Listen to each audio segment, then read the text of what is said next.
नमस्कार मंडळी आनंदी या मालिकेचा आजचा भाग खूप इंटरेस्टिंग आणि खूपच खतरनाक दाखवला आहे. प्रेक्षकांनो, मालिकेमध्ये खूप मोठा असा ट्विस्ट आला आहे. मंडळी, इथे युगंधरला, आरतीला आणि अर्चीला इथे मेडिसिन घेऊन जायला उशीर झाल्यामुळे आनंदी आपल्या सगळ्यांना सोडून गेलेली आहे. हो मंडळी, इथे ज्यावेळेला हे दोघं जण पोहोचतात त्यावेळेला पिंट्या म्हणतो की तुम्ही याला खूप उशीर केलात, आपली आनंदी आता आपल्यामध्ये नाही राहिली, आपली आनंदी आपल्याला सोडून गेली आहे. तर मंडळी, या सगळ्याचा दोष आता आर्चीने मालक साहेबांना दिलाय की हे सगळं तुमच्यामुळे झालंय, तुमच्यामुळं झालं हे सगळं. तुम्ही आनंदी दिदीला इतकं बोललात, इतकं त्रास दिलात तुम्ही तुमच्या घरच्यांनी, म्हणून माझी आनंदी दिदी आम्हा सगळ्यांना सोडून गेली आहे. तर मंडळी, आता इकडे जेव्हा ही गोष्ट पृथ्वीला कळते तेव्हा पृथ्वीच्या सुद्धा पायाखालची जमीन सरकली आहे. तर इकडे शलाका, विद्याधर आणि प्रांजल या तिघांना मात्र प्रचंड आनंद झालेला आहे. तर मंडळी, आता आनंदी गेली असं दाखवलं आहे, पण मालिकेमध्ये आता खूप मोठा आणि जबरदस्त असा ट्विस्ट येणार आहे. तर मंडळी, इथे आता युगंधरने शिर्केंना एक काम सांगितलं होतं. तर हा सगळा प्लॅन खरोखरच शिर्केंचा आहे की खरंच आनंदीचा अपघात झाला आणि आनंदी सगळ्यांना सोडून गेली आहे, की या अपघातामागे शलाका आणि विद्याधरचा हात होता, हे सगळं काही आपल्याला आता आजच्या भागामध्ये पाहायला मिळणार आहे. तर मंडळी, आजचा भाग खूप इंटरेस्टिंग आहे, त्यामुळे थोडाही स्किप न करता शेवटपर्यंत नक्की पहा. आणि चॅनलवर नवीन असाल, चॅनलला अजूनही सबस्क्राईब केलं नसेल तर चॅनल आत्ता सबस्क्राईब करून घ्या, म्हणजेच मालिकांचे असेच येणारे रोजचे नवीन व्हिडिओज आणि नवीन अपडेट सगळ्यात आधी तुम्हाला आपल्या चॅनलवर पाहायला मिळतील. आणि हो, सोबत व्हिडिओला लाईक करायला सुद्धा विसरू नका. तर मंडळी, इथे आता आर्चीने पृथ्वीला सुनावल्यानंतर पृथ्वी आनंदीला शोधायला तयार झालेला असतो. त्यात प्रांजल आणि ही मिताली लगेच म्हणतात, आता काय करतेस तू, त्या आनंदीला शोधायला तू जाणार आहे का? आता तो पृथ्वी म्हणतो की हो, म्हणजे माझा त्या आनंदीशी काही संबंध नाही आहे आणि कधीही नसेल, पण काय आहे ना, आबांची खूप उपकार आहेत आमच्यावरती, खूप केलं त्यांनी आमच्यासाठी आमच्या कंपनीसाठी, त्याच्यामुळे आबांसाठी मी तिला शोधायला जाणार आहे. आणि आता हा पृथ्वी म्हणतो की आर्ची, मला सांग, आनंदी कुठे जाऊ शकते, म्हणजे तिची कोणी मित्र मैत्रिणी किंवा अजून काही.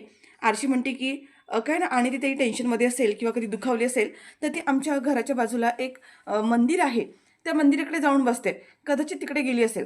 पृथ्वी म्हणतो बरं ठीक आहे, मी जातो, मी बघतो. आणि मंडळी, आता त्याने स्वतःसोबत आणखीन एका माणसाला तो घेऊन गेलाय. तेवढ्या तिथे शिर्के येतात आणि शिर्केंना सुद्धा म्हणतो की चला आपण लवकरात लवकर बघूया की आनंदी तिकडेच गेली आहे का. आणि आता हे दोघं सुद्धा तिथून आनंदीला शोधायला निघालेत. तर मंडळी, आता आरची म्हणत असते की बरं झालं. आणि तेवढ्यात आता वरून आरती येते. आता युगंधरने आरतीला बरंच काही बोललेलं असतं, तो उलट सुलट दुखावलेलं असतं, म्हणून ती खाली येते. आणि तेवढ्यात आरची म्हणते की काय झालं, मालक साहेब पण येतात ना आपल्या दिदीला शोधायला. तेवढ्यात आता आरती रागाने म्हणते की काही गरज नाही आहे, आपण चल दोघीजणी जाऊया आणि आपल्या दिदीला, आपल्या आनंदीला शोधून आणूया.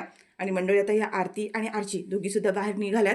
तेवढ्यात आरची म्हणते की ऐक ना, तू एकदा पिंट्याला फोन करते का, पिंट्याला फोन करून विचार ना की आनंदी दिदी तिकडे गेले का.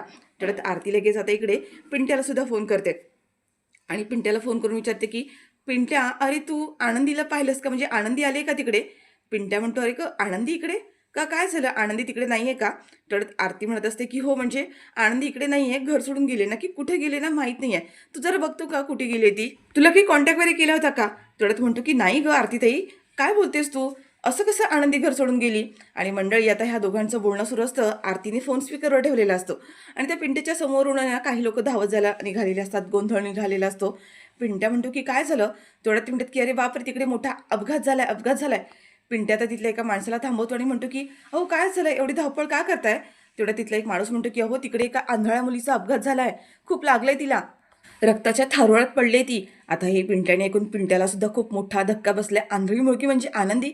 आणि ही गोष्ट आता आरतीने सुद्धा ऐकलंय. आरती म्हणते पिंट्या रे काय झालं, काय म्हणत होता तो माणूस, आंधळी मुलगी आणि अपघात, काय काय झालं सांग ना.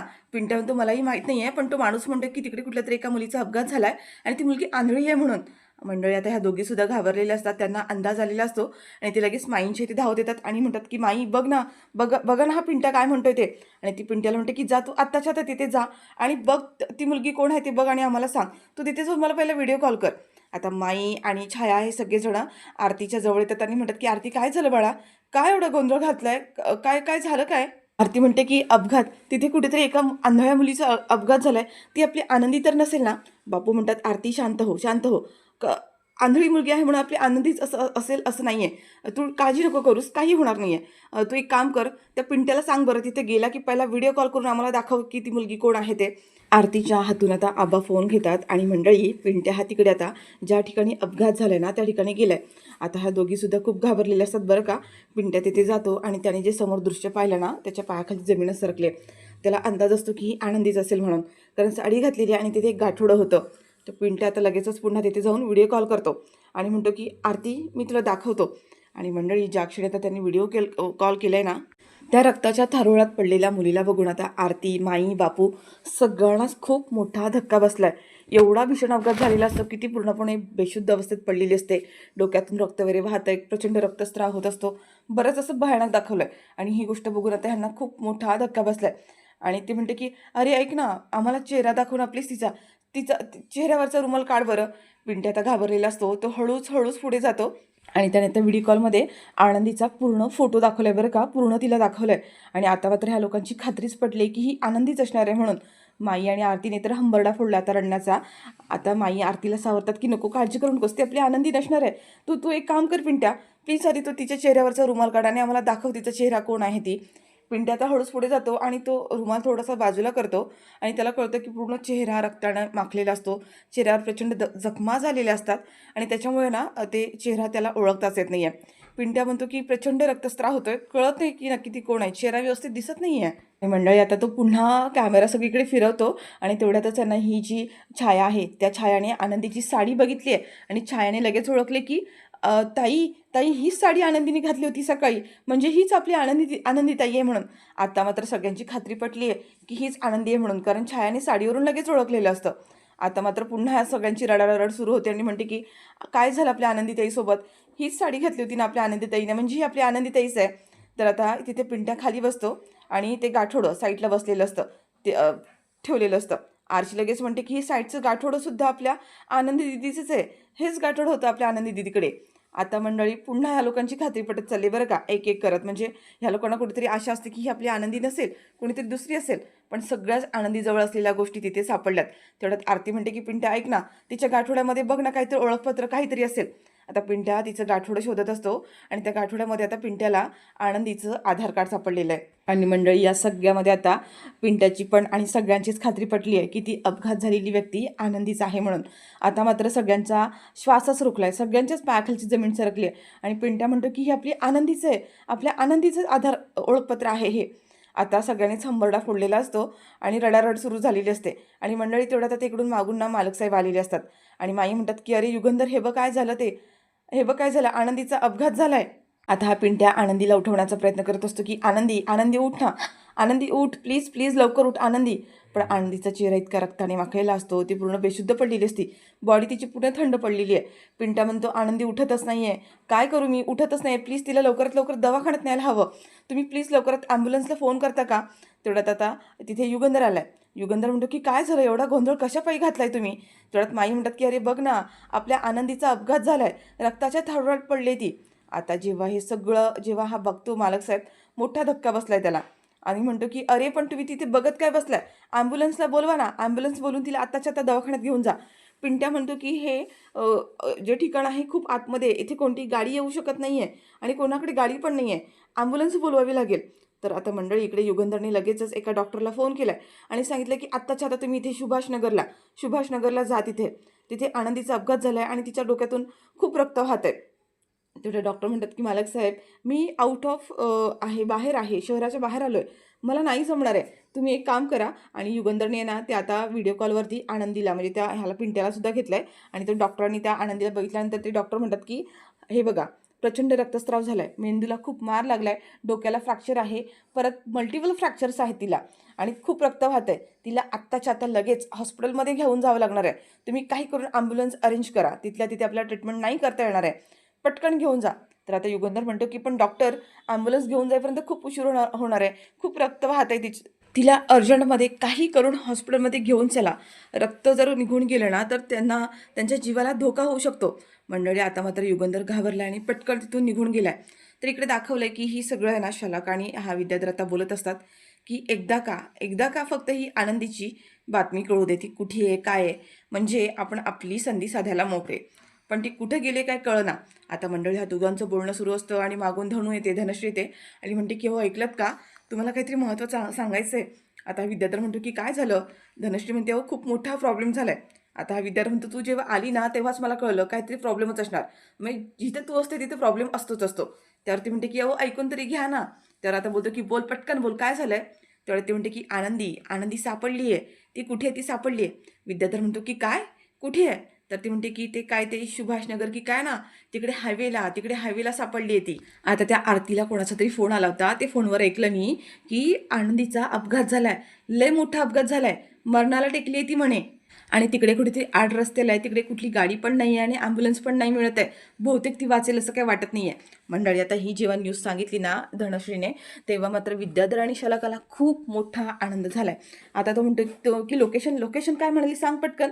ती म्हणते की काय ते सुभाषनगरला हायवेच्या बाजूला कुठेतरी आहे म्हणाली. तर आता मंडळी, आता शिल्पा ही शलाका ना म्हणते की ह्या संधीचा ना आपल्याला फायदा करून घ्यायला हवा. आणि पटकन ही शलाका ना त्याच्या एका माणसाला आता इकडे फोन करायला जाते. आणि ती सांगत असते की सुभाषनगरला आनंदी सापडली आहे, अपघात झालाय तिचा, मला तिथे जायचं आणि तिथल्या एका एका मिनिटाचे प्रत्येक सेकंदाचे मला अपडेट्स हवेत. तिथे नेमकं काय घडतंय, ॲम्ब्युलन्स मिळाली का, ती डॉक्टरांकडे गेली का, काय काय घडतंय सगळं मला कळायला हवं. आणि मंडळी, तिनं ते सांगितल्यानंतर विद्याधर म्हणतो की ही नको ती कामं कशापायी करतोय, तिचा अपघात झालाय त्याचं ते बघून घेतील, तुला ह्या कशाला नको त्या चौकशा हव्यात. त्यावर आता ही शलाका म्हणते की काय ना, जेव्हा आपला दुश्मन एखाद्या संकटात असतो तेव्हा त्याच्या बारीक चाली गोष्टीवरती लक्ष ठेवायचं असतं. मग तो बिझनेस असो किंवा एखादा खेळ असो, कोणती वेळ आपल्या फायद्याची ठरेल काही सांगता येत नाही आहे. त्यावर आता हा विद्याधर म्हणतो की हुशार आहे तू, फास्ट, एकदम भारी डोकं चालतं तुझं. तेवढ्यात ती म्हणते की उगाचच नाही इतक्या खेळी आतापर्यंत मी खेळल्यात त्या. शलाका म्हणते की असं काहीतरी घडेल, अशी काहीतरी संधी भेटेल की त्या संधीचा आपल्याला नक्कीच काहीतरी फायदा होईल. फक्त थोडा संयम ठेवा आणि वाट बघा. तर मंडळी, आता हे युगंधर, आरती आणि आर्ची तिघंसुद्धा आता त्या ठिकाणी लोकेशनला चाललेत ज्या ठिकाणी आनंदीचा अपघात झालेला आहे. आता इथे मालक साहेब म्हणतात की फोन कर त्या पिंट्याला फोन कर आणि त्याला विचार ॲम्ब्युलन्स पोचली आहे का. तर आरती आता इथे लगेच पिंट्याला फोन करते आणि विचारते अरे की ॲम्ब्युलन्स पोचली का तिथे. पिंट्या म्हणतो की नाही, अजून ॲम्ब्युलन्स आलीच नाही आहे. का एवढा वेळ लागतो, ॲम्ब्युलन्स का आली नाही आहे. खूप रक्त वाहते गं आनंदीच्या डोक्यातून, तिच्या डोक्यातून असंच रक्त व्हायलं तर काय होईल, खूप मोठा अनर्थ घडेल. प्लीज लवकरात लवकर काहीतरी करा, ॲम्ब्युलन्स पाठवा इथे. तर मंडळी, आता हे मालक साहेबांनी ऐकलं आणि मालक साहेब म्हणतात की काय, अजून ॲम्ब्युलन्स पोहोचली नाही तिकडे, असं कसं होऊ शकतं, एवढा हलगर्जीपणा कसं काय करू शकतात हे लोक. आणि मंडळी, आता इकडे आरती बिचारी आरची दोघी पण रडतात की अजून ॲम्ब्युलन्स पोहोचली नाही तिकडे. आता युगंधर लगेच त्या ॲम्ब्युलन्सवाल्याला फोन करतो आणि काय म्हणतो की काय झालं, एवढा वेळ झाला अजून ॲम्ब्युलन्स का बरं तिकडे पोहोचली नाही आहे, अरे काय कामं करता तुम्ही, तुम्हाला कळत नाही आहे का, असं आता तिकडे ओरडत असतो. तेवढ्यात ॲम्ब्युलन्स म्हणतो की आमच्या ॲम्ब्युलन्सच्या इंजिनचा प्रॉब्लेम झाला आहे, इंजिन खराब झालं आहे आणि म्हणून ॲम्ब्युलन्स पोहोचू शकत नाही आहे. पण मी दुसऱ्या ॲम्ब्युलन्सवाल्याला फोन केला आहे, तो ॲम्ब्युलन्सवाला पोहोचेल पण त्याला साधारण 1 तास लागेल. आता मालक साहेब म्हणतात की काय 1 तास, 1 तास लागणार आहे, अरे तुम्हाला काय कळतंय का, गांभीर्य कळतंय का, ती तिकडे रक्ताच्या थारोळ्यात पडली आहे आणि तुम्ही काय सांगताय. आता मालक साहेबांनी पुन्हा इकडे डॉक्टरांना फोन केला आणि डॉक्टरांना म्हणतात की डॉक्टर साहेब काहीतरी करा ना, ॲम्ब्युलन्स त्या ठिकाणी पोहोचायला अजून 1 तास जाणार आहे, मग काय होणार तोपर्यंत. डॉक्टर म्हणत असतात की हे बघा, जर एवढा वेळ गेला तर आनंदीचा ब्लड लॉस खूप जास्त होऊ शकतो आणि तिच्या जीवावर बेतू शकतं. तुम्ही एक काम करा, ज्या रोडनी तुम्ही आता जाताय ना त्याच रोडला एक मेडिकल आहे, त्या मेडिकलमध्ये हिमोस्थॅटिक म्हणून एक बँडेज मिळतं, ते बँडेज जाताना सोबत घेऊन जा. म्हणजे ते बँडेज लावलं की आनंदीचा रक्तस्राव थांबेल पटकन आणि तिच्या जीवावरचा धोका टळू शकतो. त्यावर आता हे बोलतात की बरं बरं ठीक आहे. तर मंडळी, आता इकडे शलाकाचा माणूस आहे, ही गोष्ट शलाकाच्या माणसाला कळाली आहे आणि त्यांनी इकडे शलाकाला फोन केला आणि सांगितलं की एक अपडेट आहे की आनंदीचं रक्तस्राव खूप होतोय, मरणाच्या दारात आहे ती. पण मालक साहेबांना त्या डॉक्टरांनी सांगितलंय की एक हिमोस्थॅटिक म्हणून एक बँडेज मिळतं, ते बँडेज जर मिळालं ना तर त्याच्यामुळे आनंदीचा जीव वाचू शकतो, ती वाचू शकते. तर आता ती म्हणते की कुठे कुठे मिळणार आहे ते. तर ती ह्याच हायवेला येताना ज्या रोडनी मालकसाहेब येतात त्याच रोडला एक मेडिकल आहे, तिथे मिळणार असं म्हणाले ते. तर मंडळी, आता ती बोलते बरं बरं ठीक आहे, काही हरकत नाही आहे, आता मी बघते पुढे काय करायचं ते. तर मंडळी, आता एक गोष्ट कळत नाही आहे की मालकसाहेब, आनंदी आणि आरची हे तिघंसुद्धा गाडीमध्ये आहेत. गाडीमध्ये त्यांचं फोनवर बोलणं चालू असतं आणि ही गोष्ट शलाकाच्या माणसाला कशी समजली. बरं असो, आता शलाका म्हणते की आत्ता खरा डाव खेळायला सुरुवात होणार आहे. तर मंडळी, आता इकडे दाखवलं की माई आहेत ना पृथ्वीला फोन करतात, पृथ्वीने फोन उचललेलाच असतो आणि त्या झालेल्या सगळ्या प्रकार आता पृथ्वीला सांगणार असतात की आनंदीचा अपघात झालाय. तेवढ्यात मागून आता प्रांजल येतो आणि त्या माईंकडून फोन हिसकावून घेतो आणि तेवढ्यात म्हणतो की दादा, अरे कुठे आहेस तू. तर आता पृथ्वी समोरून म्हणतो की काय झालं, आनंदीचा काही पत्ता लागला का, आनंदी सापडली का, कुठे काय आहे ती. तेवढ्यात हा प्रांजल म्हणतो की हो हो दादा, तू कशाला एवढं टेन्शन घेतोयस, आनंदी सापडली. माई म्हणतात तरी प्रांजल काय करतोयस, दे बरं तू फोन इकडे. पण हा प्रांजल आता माईंना काही फोनच देत नाहीये आणि पृथ्वीला तो सगळं खोटं खोटं सांगतो की अरे ती आनंदी सापडली आहे, तिकडे तिच्या आबांच्याच घरी जाऊन बसली आहे, ती कोणालाही सांगितलं नव्हतं आणि सगळेजण वेड्यासारखी शोधत बसलेत. तू कशाला स्वतःला त्रास करतोयस, तू ये बरं इकडे घरी लवकर. पृथ्वी म्हणतो की असं आहे का, अरे डोक्याला तापच दिला त्या मुलीने, तिकडे आबांच्या घरी जाऊन बसली होती तर सांगायचं ना तिने, आम्ही इकडे वेड्यासारखी शोधत बसलोय. तो बोलतो की बरं ठीक आहे, मी येतो घरी. तर मंडळी आता इथे माई म्हणतात की प्रांजल तू का असं केलंस? अरे पृथ्वीला का सांगू दिलं नाहीयेस की आनंदीचा अपघात झालाय ते? हा म्हणतो प्रांजल मला अजिबात दादाला सांगायचं नव्हतं आणि झालाय ना तिचा अपघात, तिचं काय होईल ते होऊ दे ना, आपल्याला काय करायचंय? आणि हो, अजिबात पृथ्वीला सांगायचं नाही हे सगळं काय घडलंय ते. तर आता माई म्हणतात की तुला कळतंय का रे तू काय करतोयस ते? तेवढ्यात आता तिथे शिल्पा येते आणि म्हणते की त्याला काहीच बोलू नका. मीच सांगितलं होतं त्याला हे सगळं करायला. काही गरज नाही पृथ्वीला हे सांगायची. मुळात आनंदीचा अपघात झालाय हे मला पृथ्वीला कळूच द्यायचं नाहीये. काही संबंध नाहीये. अपघात झालाय ना, अपघात होऊ दे किंवा तिकडे मरू दे. आम्हाला त्याच्याशी काही देणं-घेणं नाहीये. आपल्या घराचं त्या सगळ्याशी काही देणं-घेणं नाहीये. त्या आनंदीमुळे आपल्या कुटुंबाला किती त्रास होतोय, मुलांना किती त्रास होतोय, हे सगळं दिसतंय ना. मी हे सगळं आपल्या कुटुंबासाठीच करते आणि हो, आपल्या कुटुंबामध्ये तुम्ही दोघं सुद्धा राहता, हेही लक्षात ठेवा. त्याच्यामुळे पृथ्वीला आनंदीच्या अपघाताबद्दल काहीही समजता कामा नये. काहीही. आणि मंडळी आता ही असं म्हणून आहे ना, शिल्पा तिथून निघून जाते. माई म्हणतात, "कसल्या दगडाच्या काळजाची बनली आहे ही? एवढं सगळं झालं आणि तरीसुद्धा ही असं म्हणते आहे." आणि शिल्पा म्हणते, की "आम्हाला ती आनंदी मेली ना, तरीसुद्धा काही एक फरक पडणार नाही आहे." आता ही तिच्या मागोमाग हा प्रांजलसुद्धा आता निघून जातो असं म्हणत माई-बापूंना खूप वाईट वाटत असतं, की देवा आता ती प्रार्थना करते देवाजवळ आणि देवाला म्हणते, की "देवा तुझ्याजवळ प्रार्थना करते. आनंदीला काही होऊ देऊ नकोस. तिच्या पाठीशी उभा राहा." तर मंडळी इकडे आरती जी आहे ना तिने पुन्हा एकदा फोन केला त्याला आणि त्याची चौकशी करत असते त्या पिंट्याजवळ की आनंदी कशी आहे. तेवढ्यात आता तो म्हणतो की काय झालं अजून ॲम्ब्युलन्स आलीच नाही आहे. आणि मंडळी आता तेवढ्यात तिथे आर्ची येते आणि आर्ची म्हणते की काय झालं सापडलं का ते बँडेज. आता आर्ची म्हणते की नाही ते मेडिकलमध्ये बँडेजच नाही आहे. आता आरती मालक साहेबांना म्हणते की मालक साहेब काय झालं बँडेज का नाही मिळालं. मालक साहेब म्हणतात की काय माहीत नाही काय झालं ते. आम्ही तिथे जाण्याआधी कुठला तरी एक माणूस आला आणि त्यांनी सगळेच बँडेज घेऊन गेला. असं कसं होऊ शकतं? नेमकं याच वेळेला सगळे बँडेज कसं काही कोणी घेऊन जाऊ शकतं? आणि तेवढ्यात ही शलाका आणि हा आता विद्याधर तिथे आलाय आणि ती विद्याधरच्या हातामध्ये तो बॉक्स असतो त्या बँडेजचा. विद्याधर म्हणतो की आम्ही घेतलं ते बँडेज विकत. आम्हाला गरज होती. सगळा स्टॉक आम्ही विकत घेतला. म्हणजे इथे आसपास असलेल्या सगळ्या मेडिकलमधून पण घेतलाय आणि हो, मागे एक ट्रक उभा आहे. त्याला पण आम्ही अडवून ठेवलाय. त्याच्यामुळे तुम्हाला काही मिळणार नाहीये. बँडेज वगैरे काही मिळणार नाहीये. त्यासाठी तुम्हाला एक काम करावं लागेल. बघा, आनंदीचा जीव वाचवायचा असेल तर तुमच्याकडे एक ऑप्शन आहे. तुम्हाला एका लेटरवर फक्त सही करायची आहे. तेवढ्यात शलाका म्हणते की "छे, छे, छे, सही कशी? हे अंगठेवाले आहेत ना, तर अडाणी आहेत ते, शिकलेले नाही आहेत. सही कशी करणार? अंगठा चालेल हां, मला अंगठा चालेल." आता हा युगंधर म्हणतो की "नक्की काय काय चाललंय काय तुमचं?" हा विद्याधर म्हणतो की "हेच ते हे ना बँडेज तुला हवंय की नाही तुझ्या आनंदीचा जीव वाचवायला?" मग बघ, आनंदीचा जीव वाचवायचा की ह्याच्यावर ह्या अंगठा द्यायचा ते. काय नाही ह्याच्यामध्ये फक्त इतकंच लिहिलंय, की पृथ्वीचा जो काही ब्रँड आहे, तो तुझ्यासोबत जो बिझनेस करतोय, त्या बिझनेसमधून तू स्वतः त्याला काढून टाकायचं. म्हणजे तू 2 वर्षाची काही अट घातली आहे, पैशांची जी काही अट घातली आहे, ती मागे घ्यायची. आणि हा पृथ्वी आमच्यासोबत बिझनेस करू शकतो. एवढंच फक्त ह्याच्यावरती लिहिलंय.